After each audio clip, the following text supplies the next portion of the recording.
વડોદરા શહેરમાં ગણેશ ઉત્સવને ધ્યાનમાં રાખીને બેનર્સ અને હોર્ડિંગ મૂકવાની પરવાનગી બાબતે વડોદરા ગણેશ ઉત્સવ સેવા ટ્રસ્ટ દ્વારા મેયરને રજૂઆત કરવામાં આવી હતી। વડોદરા ગણેશ ઉત્સવ સેવા ટ્રસ્ટ દ્વારા મેયર, કમિશનર, ચેરમેનને વડોદરા ગણેશ ઉત્સવ સેવા ટ્રસ્ટ દ્વારા શહેરમાં આવનારા ગણેશ ઉત્સવ નિમિત્તે 23 ઓગસ્ટ 2025થી 3 સપ્ટેમ્બર 2025 સુધી શહેરમાં વિવિધ સ્થળોએ બેનર્સ અને હોર્ડિંગ્સ મૂકવા માટેની પરવાનગીની માંગ કરી છે। આ બેનર્સ અને હોર્ડિંગ દ્વારા કેટલાક જાહેરાતદારોથી આર્થિક સહાય મેળવી શકીશું, જેના આધારે અનેક ગણેશ મંડળોને ઉત્સવની યોગ્ય રીતે ઉજવણી કરવા માટે મદદ મળી શકે છે,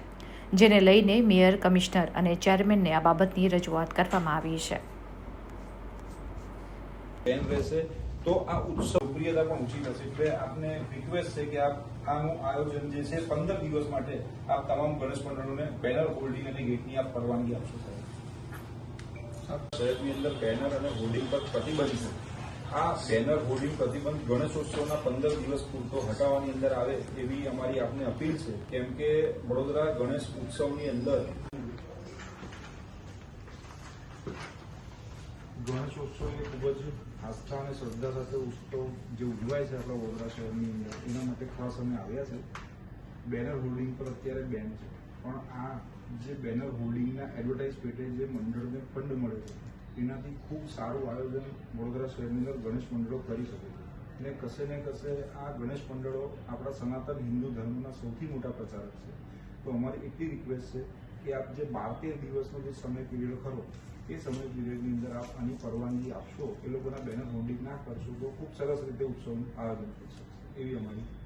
મીટિંગ કરી અને શું કરી શકે છે આ સંદર્ભમાં એ ચર્ચા વિચારણા કરી।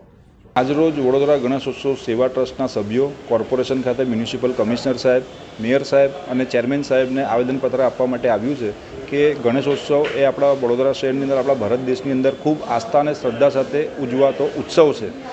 આની અંદર અત્યારે બેનર હોલ્ડિંગ પર જે બેન અને ગેટો પર જે બેન લાગ્યો છે, જેને લઈને આ ગણેશ મંડળને ખૂબ મોટી તકલીફ ઊભી એવી થાય છે। એ લોકોને જે એડવર્ટાઇઝમેન્ટ મળે છે એના અવેજની અંદર એમને આ બેનર હોલ્ડિંગ અને ગેટ મારવાના હોય છે। હવે જો આ બેન રહેશે તો ગણેશ મંડળોને એ એમાઉન્ટ કે જે પૈસા જે ભેટ સ્વરૂપે એમને ત્યાં આગળ મંડળમાં મળે છે નહીં મળી શકે અને ખૂબ મોટી પ્રોબ્લેમ ઊભી થશે અને આ ઉત્સવ ઝાંખો પડી જશે, જેને લઈને અમે આજે આવેદનપત્ર આપીને રજૂઆત કરી છે કે એટલીસ્ટ